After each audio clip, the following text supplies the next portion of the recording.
So you recognize that I'm a huge fan of the RKO of the mid to late 40s, especially when Val Lewton took over after they fired Orson Welles in financial crisis. I already talked about it in a previous episode with Cat People in 1942, with the success of Val Lewton pretty much charging production at RKO. After Cat People is pretty much a factory assembly line of they throw titles at Val Lewton and he comes up with a script.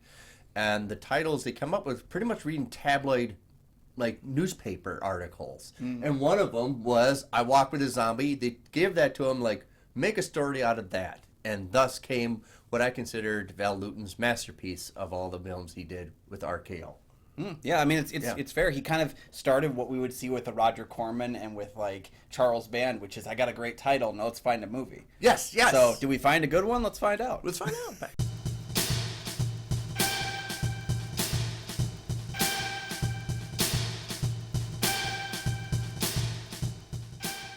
Welcome back to the show, everybody. I'm one of your hosts, Kyle Goethe from GoatFilmReviews.com. Hi, I'm Nick from the St. Paul Filmcast. Thanks for watching. Thanks for finding us. And then loyal fans, thank you for continuing to support the show. We do have a Patreon. Check that out for some great content, great videos, and opportunities to tell us what movies we could review in the future on this show. Both Kyle and I are members of the Minnesota Film Critics Alliance. Check out that webpage for critics reviews as well as ours. And hey, do us a solid. Hit the like and subscribe button. Tell your friends about the show. It's a little thing you can do that's a big help for us. So, and today we're going to continue our anthology and look into RKO of the mid and late 40s, and we're going to hit it with I Walk with a Zombie. Yeah, stretch your legs before we begin walking. Yes. Nurse Betsy Connell has been hired to relocate to the West Indies in order to care for Jessica Holland, a woman suffering from a mental break, unable to move or care for herself. When she starts to develop feelings for Jessica's husband, Paul, she's determined to free her patient from her mental prison. When assigned a project to make a movie based on this title, Val Lewton recruited kind of the usual suspects. So he used the same director he did in Cat People, kind of the same writers from Cat People, Kurt Sodermack, who also did The Wolfman. If you want, we talked about it with Cat People. Kurt Sodermack is one of the most extinguished writers. Yeah, it's funny that he didn't do the original Invisible Man, but did almost every sequel to it. Yes, yeah. Also, Val Lewton knew writing was very important because he recruited another person. We don't know how she got involved. Her name is Ardell Ray. She has a very illustrious background. If you want to read her biography, it's very enticing. She would go on to work with RK with a little more pictures, and then she left to do with Paramount Pictures. She had a very interesting life. And also, she was kind of, I don't know what the basis would be. Would she probably start the script, or she came in to kind of find the details? I think she came in after Schubach left. Yeah. I think, because he was pretty much bopping around from project to project. There was no coming back to start to redo another work or to touch something up. So I kind of think that there was that usual idea of we have to hire someone else to come in when we need a punch-up. After extensive research, I think it's because of her connections with Mark Robson. She was part of the Young Writers group of screenwriters, and he knew that group, and that's probably how Val Lewton knew about her, through Mark Robson. He would also edit this film as much as he'd edit Cat People. So if something works, why don't you continue the same kind of people? Yeah, we're going to talk about, of course, that they reused a lot of sets from other films in this film. Yeah. They reused a lot of people. You reuse whatever you can when you're what is essentially an indie filmmaker working for a studio. Right, and especially if a film is like almost just an hour long. Yeah. Just over. Cinematography is by J. Roy Hunt. He's been a cinematographer in films since 1916. Interesting fact about him, he's actually he shot the film, which is called Daughters of the Gods. I don't think we learned about it in film history. It's the first full feature film that featured the movie star being completely nude head to toe in a film, and that was A Daughter of the Gods. There's obviously been nudity in films before, but to have your lead movie star, her name was Annette Kellerman. You didn't see much because she had hair all the way down to her feet, so her hair pretty much covered up, but she was naked in Daughter of the Gods. And J. Roy Hunt shot that film, and also shot the film for this. He knows probably how to make fast lighting work. I think you hire somebody that worked in silent film, where you on to the next film, then do work, yeah. Well, you could, when you had, kind of as the evolution of film came along and as people were able to make cuts to film and make edits to film, all those kinds of things made you really pine for the people that had to make it work when you couldn't do a lot of these things. So like if you survived the silent era, especially behind the camera, you could really go someplace. I mean, most of the people in front of the camera weren't allowed to keep doing stuff because they had terrible voices, but the people behind the camera were the ones that were hard to get and hard to keep because they were just in demand more. And there was no movie school. They had to learn at film to make it film. Like, all right, so got to set this up in about 10 minutes and look gorgeous. Go. Yeah, oftentimes they wrote the book on. Right, they're the ones that wrote the book on it. So right, when you use that kind of quick settings and you got those quick firing, you can have somebody with experienced cinematographer. Not to mention Jacques Tourneur, who likes to use the shadows. I think Val Lewton liked it, especially when you're on a very limited budget. And we talked about the cat people. It's very RKO is very different from Universal Pictures. Universal Pictures, the monsters' masks come off. You see them. They're out there. The lighting shows them. With here, it's almost like they're hidden. You don't really see them, especially we'll get to my review about this movie, that you kind of is more enticing not to, more alluring not to really show the bad guys, but rather hidden behind the masks and the veils. Yeah, I mean, oftentimes we would joke about things like, when the shark in Jaws breaks down and you just show less of it and it makes it more frightening. Yeah. That's definitely something that was done here, both for cost. More for cost than I think anything else. I think it was kind of working around that in the best way you possibly could. So also, if you're working on a tight script and you need something fast, you borrow something from original source material. This actually, if you look it up, is considered a loose adaptation of Jane Eyre by Charlotte Bronte. Yeah, apparently Lewton did not care for the original article, I Walked with a Zombie. That was the one that was the original inspiration. He didn't really like the article. So even though it's kind of credited as being the source to it, he's like, we're going to add in something else and make this a bit more of a dramatic picture. And what's interesting, Jane Eyre is not the feel-good movie. It's a lot of foreboding. It's very dreadful because if as it goes along, it's nihilistic and then it goes really bad. Mm-hmm. Which is kind of a Val Lewton staple in a lot of ways too. Right, it's kind of like depressing. Yes, that's the ticket. Yes, especially in Jane Eyre when she's in that person's house that she loves and she's like, what is that noise, this racket? Is it like the Poe? Is it like the noises are telling me to do it? But you figure out it's actually his wife. He's actually was married to the person that he's in love with. So yeah, love triangles work if you're trying to think of a formula to use in your scripts. And this definitely has one. Yeah. Also, a little bit subplotted, but here it is. If you're with Walk with a Zombie, he uses a lot of folklore or voodoo and Caribbean cultures in this movie as well. It's kind of peppered into it. Yeah. Yeah. Probably one of the oldest uses of that. I don't know if I'd call it culture, but like one of the oldest uses of that kind of motif or that motif, idea right? That's the right word. That's at play. I've often said that like if you offered me Romero zombies or voodoo zombies, I would take Romero zombies any day of the week, because that didn't really change the terminology until Romero came along and made Night of the Living Dead. Up until that point, it was kind of, it was like the living dead, the waking dead, the cursed dead kind of an idea.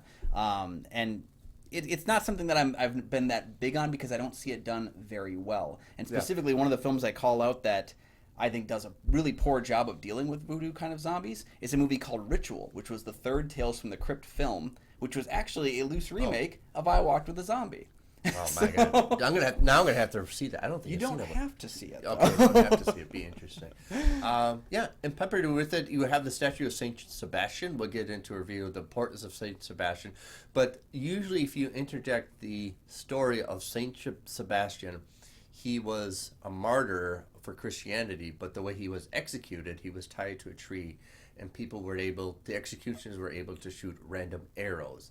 So it's almost like a sacrifice of somebody who cannot move, but it's also a romanticism of the martyrism. Mm-hmm. So usually you see pictures of Saint Sebastian, it's almost like he's in ecstasy of being executed with arrows. There's also a homoeroticism part to it that's featured in a lot of other movies, but I don't think that's what Val Lewton intended for this. He's intended for bondage, kind of a metaphor of bondage, encapsulating kind of a thing. Yeah, he really captured a lot of sensuality, sexuality in cat people, and this film has a very, viewpoint of slavery, of containment, of kind of pushing a group of people down. And so it's fascinating to watch that he never actually says it.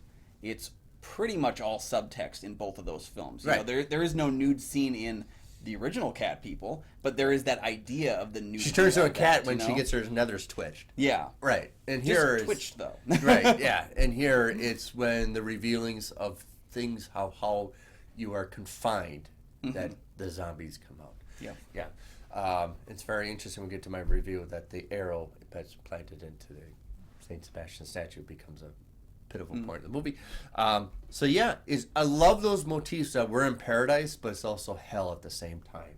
Yeah. It's a nice contrast I usually love in stories of, we're in paradise, you should enjoy it, but there is this underwhelming that this is actually a condemned hell. Yeah. That no matter how beautiful it is, it's still a prison to some people. Yeah, every paradise becomes kind of a cesspool when the darkness comes out, Yeah. when the light goes away, when the sun goes down, and that's true of pretty much every location that you can think of that is a paradise during the day, and so we get to see that with the West Indies here and the way that it's manipulated by our characters. Yes. So I think it's a great time now to review. Obviously, Kyle has mentioned many times before, he's very open that he loves the genre of zombies. This is his first time seeing it. So I'm very interested to think what he has to say about I Walk with a Zombie. Well, like I said before, I've never been that big on the voodoo style of Yeah, zombie films. I mean, you kind of like this with Serpent and the Rainbow. Well, Serpent and the Rainbow is one of the exceptions I really enjoy, but like more often than not, I think that it tends to get failed. I think this film mostly succeeds in that front because I do think that it's used as a motif to tell another kind of story, and it's not just used as a motif for control, but in how it actually reflects that control against a specific group of people. Like I said, the film, I can see a lot of racism and slavery kind of symbolism throughout the narrative, which is a really clever thing to do. Now, of course, it also does take elements of slavery or imprisonment and it puts it on a white woman. So it's like you could make some arguments that maybe it kind of minimizes the black portrayal of slavery and racism. So the Holland family has brought slavery onto the island as a plantation, and the wife of the family member is in this catatonic state. They don't know why. It's implied that people in the island has put a curse on her. There's no medical reason why she's like this in condition, and then the nurse is trying to find kind of new age ways to get solved since it's medical hasn't figured out. Yes, new age for the time. For the time. So she goes on this campaign to find some way to cure her. And it's a very much right. It's like one of those of the nurse is almost like the barometer character. I know I need to do this, but she's also the vessel to she's the mediator kind of a character, right? Yeah. She intertwines, she gets involved in the story and she realizes how dreadful it is, but she also falls in love with one of them. Yeah, so now she's kind of caught here by emotion, caught here by mental requirements. She is in many ways imprisoned to the plot now. Hey, you got it! He says it once again, he says it better than I do. Right. But like I said before, when it really comes down to it, like, for people that are fans of Barbenheimer this year, for example, the Barbie movie showcases patriarchy through the lens of having the Barbies in charge, having the women in charge, as a way to kind of show that inverse and help people to kind of understand what it is like to be subjugated. This film kind of does that through the lens of our white character as well. Yeah. Whether or not that works for you is, I think, completely up for debate, and if it doesn't, I understand as well. I think that portion of the film worked pretty well because the mystery that's at play here is not so easily solvable. I was really interested in the plot and in the character dynamics that we're going through. I maybe feel that the film didn't reach enough tension as I wanted it to because I find that Cat People is such a tense, like, exhilarating kind of a film. I don't know that I felt that here. I felt more of the emotional resonance of the character and more of the atmosphere. Yeah, there's an underwhelming motif of dread. It's not out there. Yeah. Also, if you look, it's supernatural in the background with natural the front. Yeah. Very much like Cat People. The supernatural connotations is that real? Like the people poke her and she's not bleeding. Is it something like supernatural context to it, or is she a dead person, or is there something medically wrong with her? But it's an interesting component that they're not the perpetrators. You don't find what is really perpetrating this. You're trying to find a solution to this. Yeah, it's less focused on the man behind the curtain. It's less focused on unveiling what we need to unveil, and more just about the rescue, if possible. The bringing back, if we can. Because I think, and again, going back to that racism, slavery motif, I think we know the causes of a lot of those elements. We know what caused those things to happen. and there is no going back for this character who's been imprisoned in her body. There is only moving forward if you can. And so I do think that the search to rescue her mind, her soul, whatever it is at play, and that's the focus of the forward momentum. Now, if you haven't seen it yet, I'd like to little talk about the ending, because it's so ambiguous, because a lot of people have different interpretations of the ending, so much so that did she really try to hurt herself? Because he opens the gate for her, and then he pursues her with the arrow. And a lot of people interpret that maybe he's under a voodoo trance too, or does he not know that he can never have her again, or something like their relationship, so he becomes a murder-suicide, or it was an attempt at the voodoo, whoever is in charge, to end both of them. I see. Yeah. So it's a wonderful, and they use the arrow from the statue, the Saint Sebastian statue. So there's a lot of play that many people can interpret different ways. And I so much interpreted that, yeah, he was probably under the spell as well.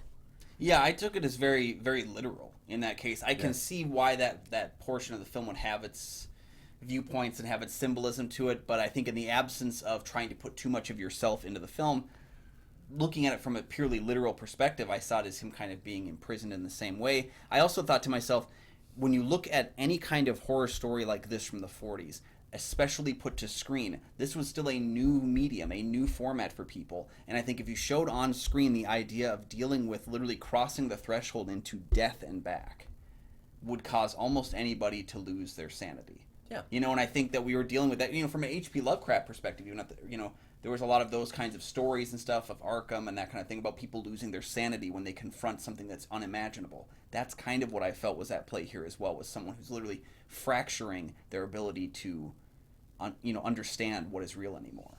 So it's interesting. I label it as a noir gothic horror. It's definitely a noir. You have a lot of shadow plays. You have a very interesting compositions of lightings, even during the day. It feels like it's dark. It moves very poetically. It was almost like a swave, little smooth transition to everything. It's almost like a dance almost that everybody's doing. You have the wind and the gowns and everything is a very romanticism kind of a film to it. Yeah. When I look at it, if I were to compare it to a Universal monster, for example, I would view this one in the light of more of a Dracula. There is a innate kind of Swan Lake beauty to the magic. In fact, I went back to look at the original 1931 Dracula, and I saw a lot of Dracula's very aristocratic, very dressed, but he's also a monster. Yeah, right? And Dracula is one of the only Universal monster characters that isn't lumbering or isn't violent or all these elements. His all of his stuff pervades on this level of smoothness. And it's not so much that it's sexual, but that it is smooth, that it is gliding, that it is dancing. It is, it's the jazz music of the Universal monsters. That's kind of how I felt this film was, as well as there is less stabbing, even though there is attempts at stabbing. There is more of a... It's the buildup of it, because you see the arrows all the time. You see the arrows, and you're eventually that's going to come into play. Yeah. Yeah. It's the violence of the past. Exactly. It's more horrific to know what happened before and how the people and the citizens treat the Hollands by singing their songs and all that stuff to them. Yeah, but it's also a poetic visual film. I think it's almost it's most poetic, like Moonlight was very a photogenic, poetic film, but the content wasn't. Yeah. Yes. And like that film, it's never really forced down. You're never really forced to conceive of it. You get to feel it instead. Yes. And I think that's where the atmosphere of the film really wins. Because, like I said, I wish there was a little bit more of that tension, that building tension. I just didn't feel it in the same way as a lot of other people did. But I do think the atmosphere itself is the thing to come out of this film talking about. If I had one little criticism, my gosh, I would love to have the little bit of the drum beats consistently play to almost that annoys the characters in the movie. That it's always a presence there. You have a little bit of it, but that stops. Where is that drum beat coming from, the jungle? I would like that a little bit play that we're building up to something a little bit. To the point that annoys the people that are the plantation owners. That's fair, because I do think that, going with that atmosphere, I do think Roy Webb's score, Roy Webb, who also did Alfred Hitchcock's Notorious, did Out of the Past, I think the score is incredible here when it's going. But yeah, more of that kind of interplayed throughout would have been perfectly fine with me as well. Yes. I know that in American cinema, we tend to focus on score more than other cultures do with their cinema. But, I'm a victim of that. I really like a good score when it's there more. And I do think that if this film had more of the score, not better, but more. All right, what do you think of my opinion that this is Val Lewton's masterpiece out of all of them? He is dead at RKO.